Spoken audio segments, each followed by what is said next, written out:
Hi, welcome back to the podcast. I made a mistake in the original recording and I referred to an author who I was trying to speak of, Madeline Longle, and I said Margaret Atwood. I just wanted to come on and correct this at the beginning. Those two authors, for some reason, get transposed in my brain a lot. Also, like the numbers 4 and 6 get transposed in my brain. If you are one of my Patreon subscribers, you already heard this mistake because you got the podcast release on Friday. But fortunately, one of my wonderful Patreon subscribers caught it and informed me of my mistake so that I could correct it before the podcast went public. And these are the kind of fun things that you can experience if you're one of my Patreon subscribers, is to catch all my mistakes before it's released to the public. And with that, apologies to both Margaret Atwood and Madeline Longle and my listeners, and let's get into the podcast.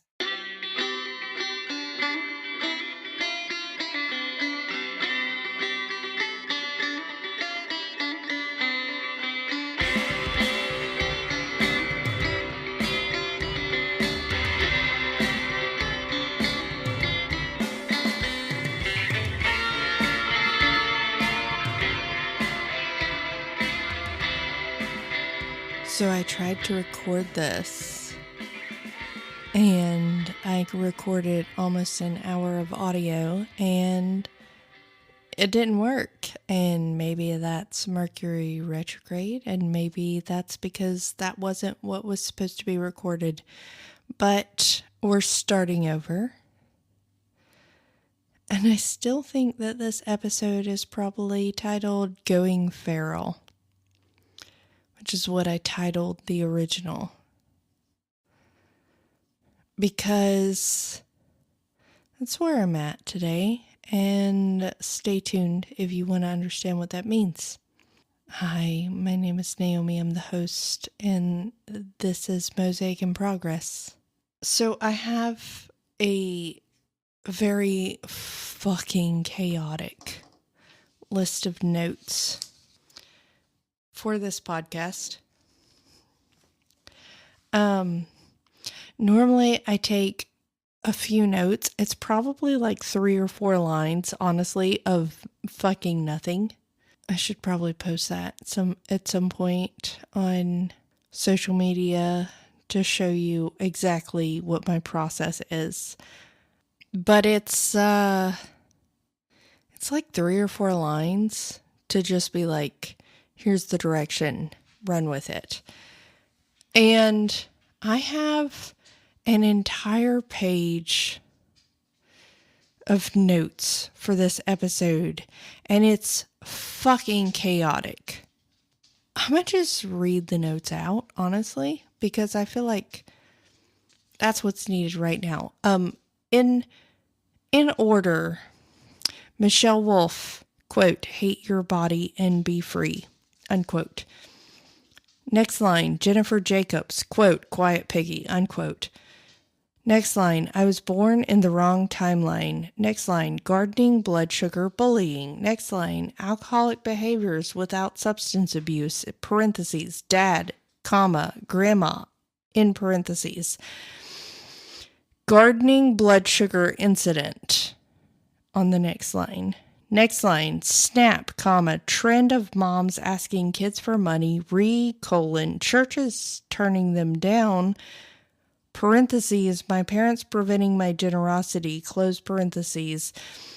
Next line, quote, "a 14-year-old mother charged with the murder of her newborn daughter," end quote. Next line, "subconscious desire not to have a home / stay at a job, period." Next line, "my spiritual beliefs and heaven and hell." Next line, "suicidality and financial issues." Next line, "Tea party, question mark." And in the margins, Saturday 29th, Mercury direct. Next line, "three-way crossroads."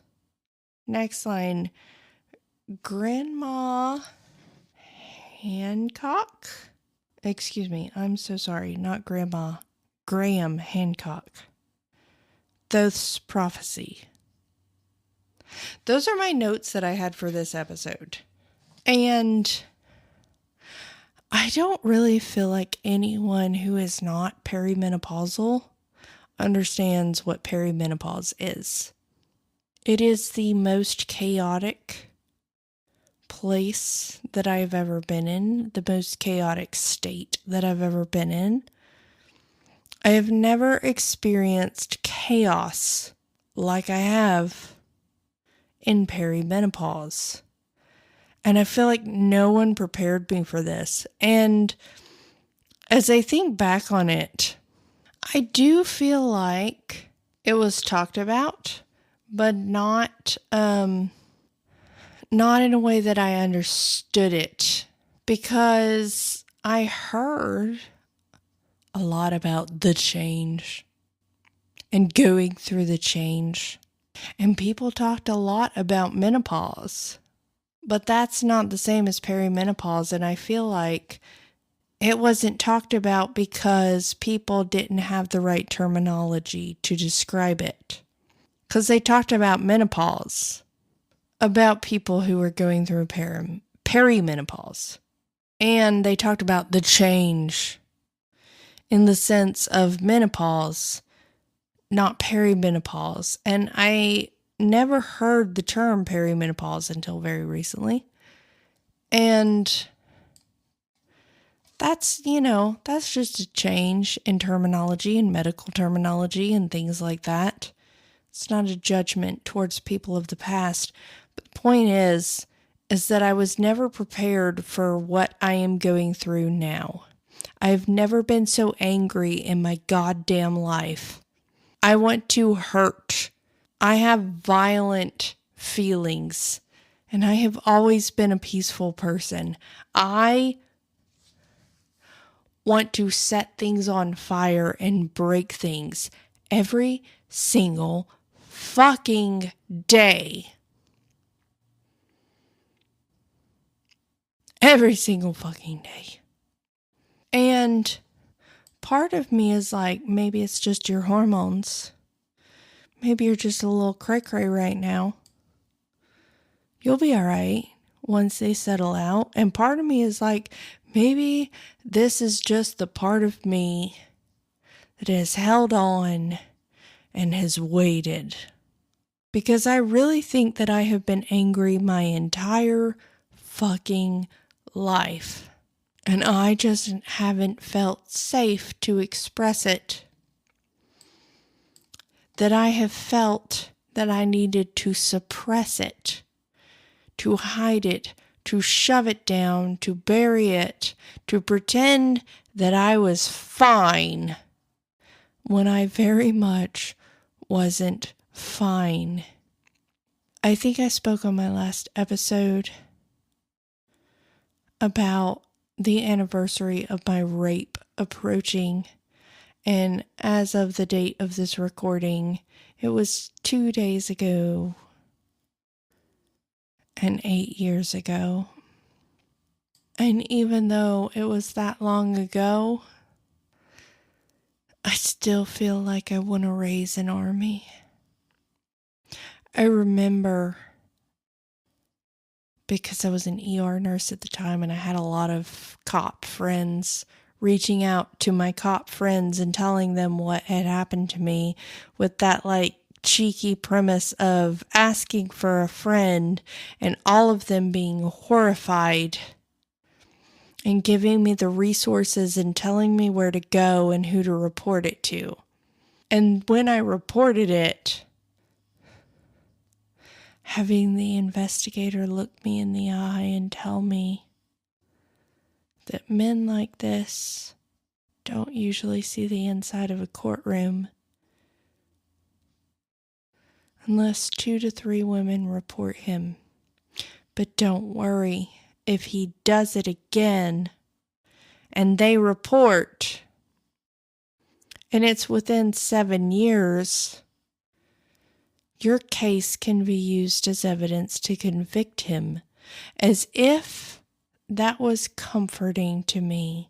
As if I didn't report to make sure it didn't happen again. and to be given the fucking comfort that my case could be evidence if he did it again, as if I'd want him to ever fucking do it again, as if I wasn't reporting to make sure that he didn't do it again. What a mind fuck. What an absolute mind fuck. I know you're reporting to make sure this doesn't ever fucking happen to another woman. But don't worry. If it happens to another woman, you reporting this won't be in vain. I made myself naked for a stranger to photograph me and take swabs of my body where he had left DNA on me. I told what he did to me to 5 different strangers.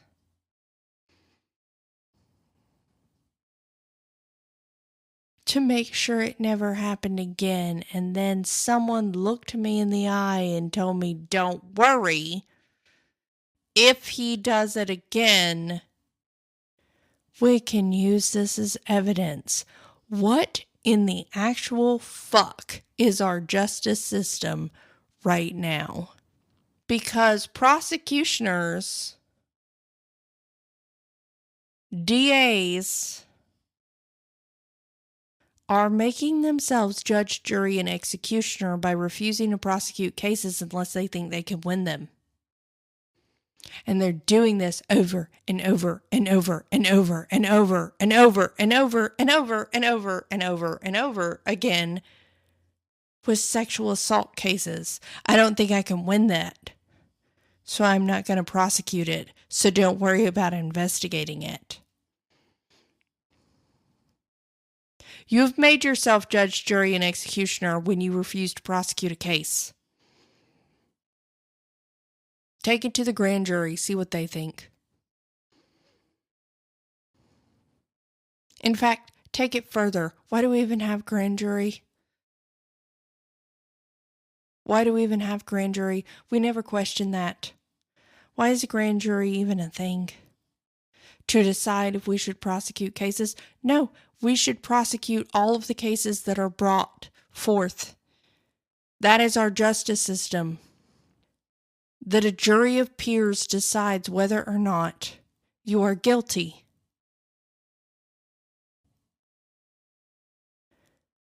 And we have hemmed that up with bureaucracy. And so most rapists never even see a fucking courtroom because we've decided that rape cases are too hard to prosecute. This isn't how our justice system was designed. This is corporatism invading justice. And no one is talking about this. No one is acknowledging this. And why would they? Because, fuck, look at our entire governmental system. Our president said that people should be murdered. Literally, he said that sitting representatives, congressmen, and senators should be hanged. And everyone's just like, well, that's normal. Why is that normal? Why are you okay with that? Why are you okay with that? If you're listening to this podcast, why the fuck are you okay with that? What is wrong with you that you're okay with that? Imagine if Barack Obama had said that during his presidency, that senators and representatives opposing him should be hanged. Can you imagine the outcry? Can you imagine what Fox News would have said? Literally imagine if Barack Obama had said exactly that. These people need to be hanged. And then a follow-up tweet that they need to be taken to trial. This is sedition. They should be taken to trial and stripped of their office.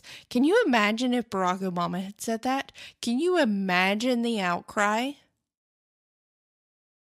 The episode that I previously recorded that got completely eliminated, thanks Mercury retrograde, I talked a lot about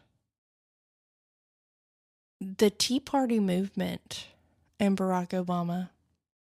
Because the thing is, the Tea Party movement was by a libertarian person. It was initiated by that on a tweet that I can't find anymore. I did have it saved and screenshotted, and I've lost that due to multiple phone and data losses. But I did have that original tweet that started off the Tea Party movement because I was following that person at the time. I was on Twitter back before Twitter was like really cool, back when it was actually Twitter. And people would do stupid things like live tweet news shows, or in my case, Jeopardy and Wheel of Fortune and Bill O'Reilly's talk show, just to gain followers. And it worked. Like, I was being followed by some of really big names, because that was what Twitter was back then. It was like nobody was on there, and you could tweet something with a specific hashtag and you'd get like really big followers, like Fox News correspondents and people who were in office. And it was very intimate back in those days, and everybody knew everybody, even though they didn't really know everybody. And I knew the person, because I was following him and he was following me, who started the Tea Party movement out of a tweet. And that was in like 2008, I think. And then the Tea Party started, and I was like trying to find that tweet. And as I was looking back at all my old files and all my old posts and finding the things, I realized something that I've never put together before. And it was really obvious to me, and I felt really stupid, honestly, for not having put it together before. The Tea Party did not start how it ended. The Tea Party started on a small government basis of let's get back to putting the power into the people's hands. That was how it started. But it took off because Barack Obama became our president. And the people who supported it, who said, yeah, small government, were the most racist fucking people that you will ever meet. It was Southern nationalists. It was closeted KKK members. It was people who fucking hate anyone who is not white. And I did not realize it at the time that I was working in politics and I was working with these people, because I was really fucking young and really fucking naive. And looking back on it, it is so obvious that I'm embarrassed.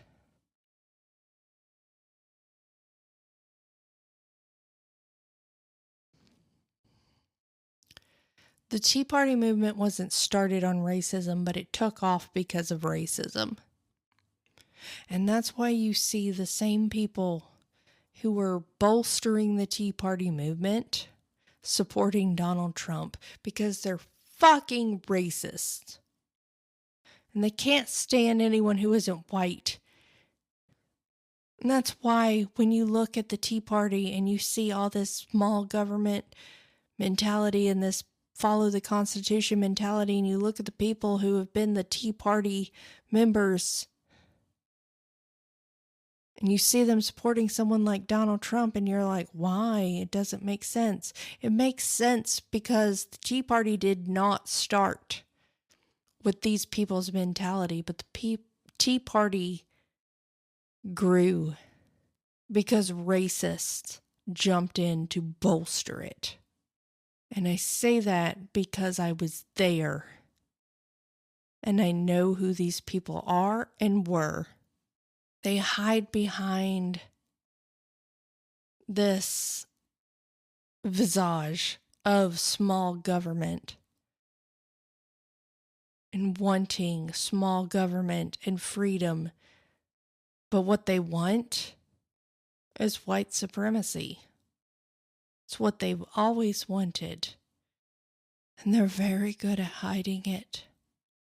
I know how good they are at hiding it because even in my brainwashed state, I never picked up on that. And even later, being separate from it, I didn't pick up on that. I did not pick up on that until this week. That's how good they are at hiding it. I read something as I was doing my research trying to find the original tweet that I do remember happening. And I wish I could find that. I had the screenshot of it. I did. I'm very disappointed I still don't have that because I lost my files. But I had the original screenshot, and this guy, he said, looks like it's time for another Boston Tea Party, or something to that effect. I'm paraphrasing because I don't have the original screenshot. But as I was looking for that screenshot and trying to find it in my archives and searching the internet, and I was finding all of these posts from the people who I followed and the people who I'm friends with, or used to be friends with, all I saw was white supremacy. And it was pretty jarring to me because I didn't see it at the time. And granted, at the time, I didn't have a fully formed prefrontal cortex.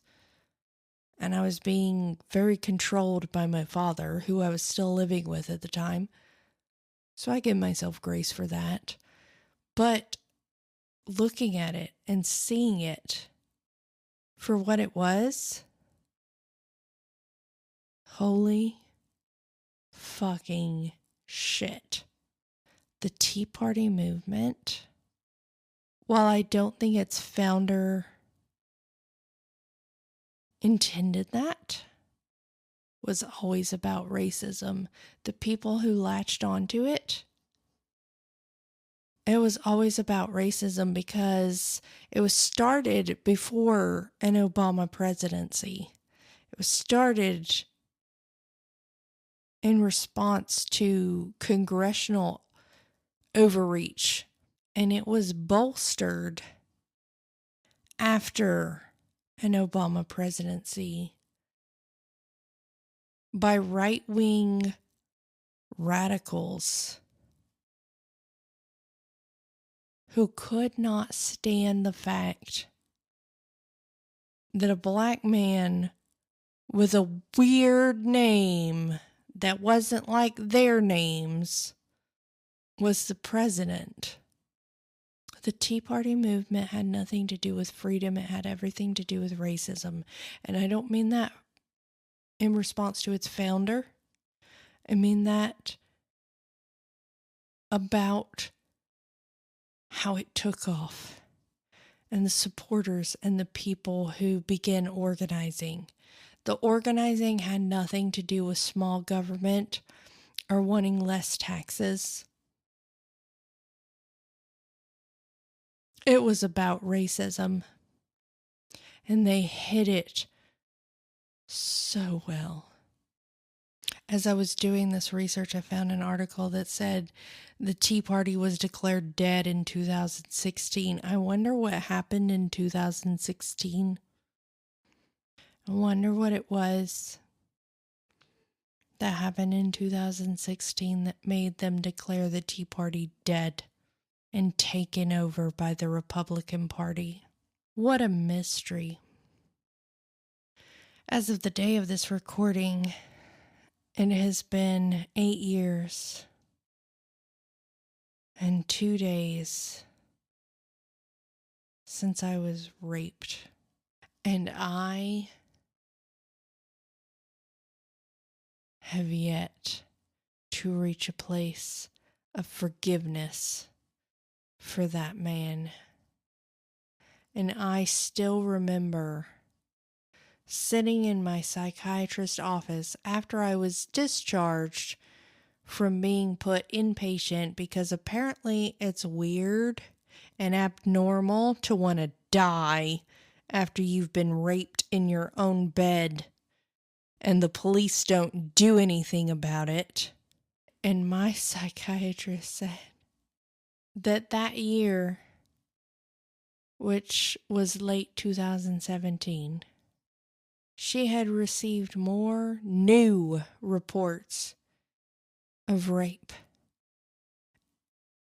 and domestic violence and assault and domestic abuse and sexual abuse than she had in the entire 15 years she had been practicing previously, combined.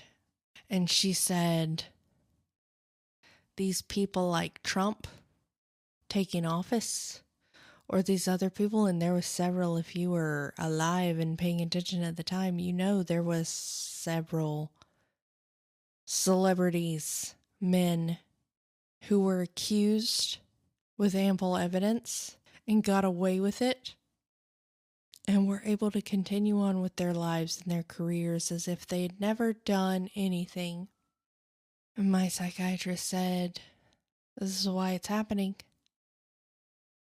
Because these men are taking power or have power and are receiving no consequences. And we're seeing it again. Not just the fact that a whole lot of the Epstein files have been released and it's very clear that Trump is a pedophile and an abuser, and nobody seems to give a fuck about that. It's not just that. There's so much damning evidence that has been released, and people don't care. And the thing is that women are saying, they have been saying what has happened or what did happen for a long time, and no one listened. And one of the things that really struck me is that there was a lot of evidence against Trump being a pedophile, being a rapist, both from the files and from victims' testimony. And nobody paid any attention to that, but you did pay attention to the fact that he might have given a blowjob to former President Bill Clinton. And everybody wants to talk about that. Because I guess it's more shameful for him to be a little bit gay than it is for him to be a fucking pedophile.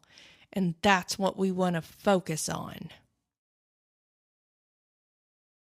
I fucking hate living in a patriarchal, misogynistic society, because you should have been more concerned with the fact that he raped little girls. But you want to make jokes about him blowing the president instead. For months now, every single day, at some point in my day, I hear in my head the quote from the book A Wrinkle in Time. Hold on to your anger, little Meg. You're going to need it. I haven't said that before today. I haven't told anyone that before today. That is in my head every single day. Hold on to your anger, little Meg. You're going to need it. From A Wrinkle in Time, Margaret Atwood. My mother read me that book when I was probably about 8 years old. I didn't really understand it at the time, but I felt it at the time. Anger is a vilified emotion. People tell you to let go of your anger. People tell you that anger is harmful. People tell you that anger is destructive. And you know what? Anger is destructive. It destroys what needs to be destroyed. Anger is not destructive, though. It is protective in its highest sense. People think of anger as a negative emotion. Sadness is a negative emotion. Anger is a negative emotion. People can't deal with negative emotions because negative emotions require action. If you are sad, your emotions are requiring you to sit with your feelings and find out what it is that you are grieving and whether it is you need to sit with that grief or act on that grief. Maybe it is something that needs action. Maybe it's something that needs space. Anger is an emotion that requires action. It demands justice. Maybe that anger is your ego, and your ego needs to be placated. Your ego needs to be soothed. Your ego needs to be told it's not in charge. It's okay if somebody else seems better than you, because you are you, and that's okay. And they are they, and that's okay. And you don't have to be better than, and they don't have to be worse than. It's not a competition. It's okay that they are they, and you are you. And whatever esteem is given to them by society is okay. You can sit with that, and you can accept that, because you are you, and that is what you're supposed to be. But sometimes anger calls for justice. Sometimes anger says, I was a child, and I was molested, I was hurt, there was violence done to me by someone who was much older, who knew what they were doing, whose ego needed to feed my very small, tender body so that they felt strong. And this was wrong. It should never have been done. And I want justice. And we vilify this anger and this need for justice when it is very normal, it's very healthy. It is a absolutely expected response to what has been done.